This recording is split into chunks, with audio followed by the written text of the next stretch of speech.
Hi Warwick, time for the weekly address. I just want to talk to you a minute about the situation over at Nilo. It's been used during the winter months to house homeless. It's been fairly controversial.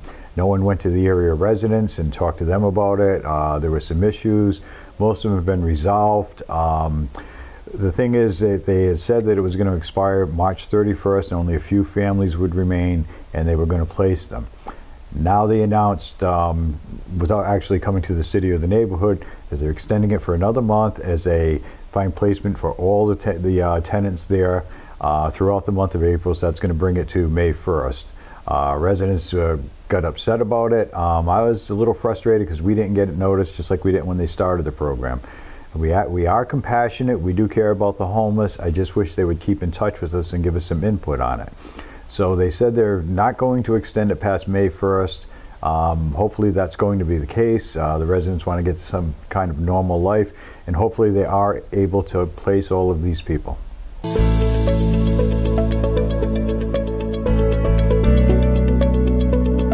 want to talk to you a minute about sanitation.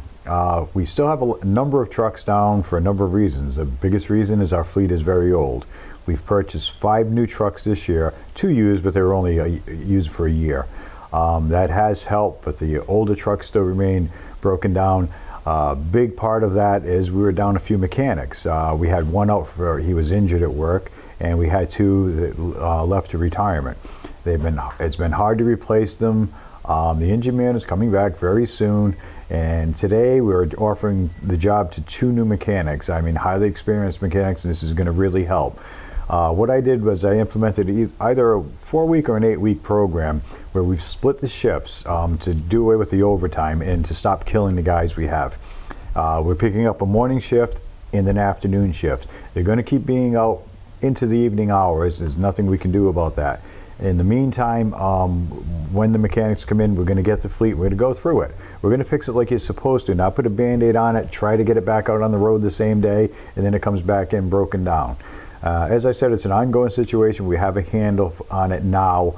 There's a solution, there's light at the end of the tunnel, and I'm terribly sorry for the inconvenience we've caused all of you on this.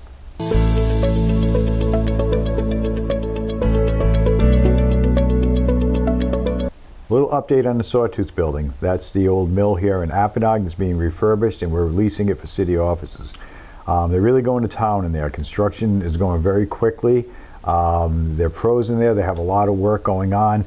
The studs are up. The wiring's done. It looks like August 1st is going to be the target date, and I think it's realistic. The AAA part that's in the lobby, that office is built. I mean, that facility is built. It's carpeted. It's got the furniture in it, and it looks like they're almost ready to go. They have to do the parking lot and the entrance and things like that.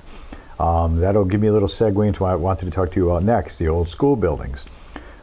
It's taken a long time. We had to do environmental studies on there, assessments, because these schools have everything bad in there. They have lead, they have mercury, they have lead paint, they have asbestos, and we have to make all of that known before we market them. We had to get an ordinance change that allows us to sell it in an easier way. We're going to be going out to bid on the first Warwick school within a month or so. One of the buildings is the Randall Holden School. We're not ready to do anything with that settler yet because it's still housing city offices, and I have to tell you, it's a terrible place to have these offices. I visited there last week, and they have multiple waste paper baskets collecting the water that's dripping off the roof. It'll be great to get rid of that school, and we're working on it.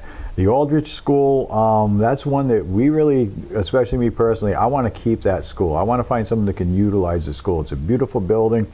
It's the same architect that designed City Hall. It's a landmark here in Warwick. So hopefully we're going to market that towards keeping it and building some kind of facility out of that building.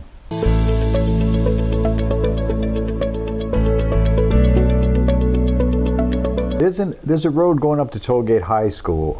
It's an access road. It doesn't have a name. It never has. A councilman, Anthony Sinapi from that ward, came to me and he said he would like to name that road. The Impossible Dream is on it, and they really don't have an address. It just makes everything easier. And of course I was supportive of it. But I asked him if we could pick a name that would mean a lot to people. And we talked about it, and he put in an ordinance, and it's been passed by the city council to name that road after Robert Shapiro. I'm sure most of you know who Bob was. He's a legend in Warwick. He was the first principal of Tollgate High School, and then he went on to become our beloved superintendent. This has been done by the City Council. It's going to be known as that from here on in, but we're going to have a special ceremony for it coming when the warm weather comes.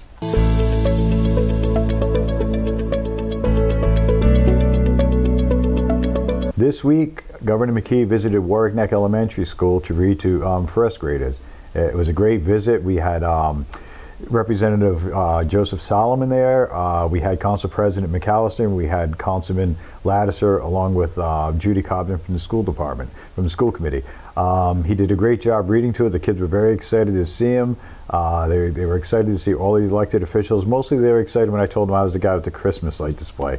That got them most excited. It was really great. It was awesome for the kids and the teachers there, and it meant a lot to me because Warwick Neck is the school I used to go to, and it's the school my daughters went to. So it was a great time in Warwick that day. That's it for this week, folks. I look forward to talking to you next week.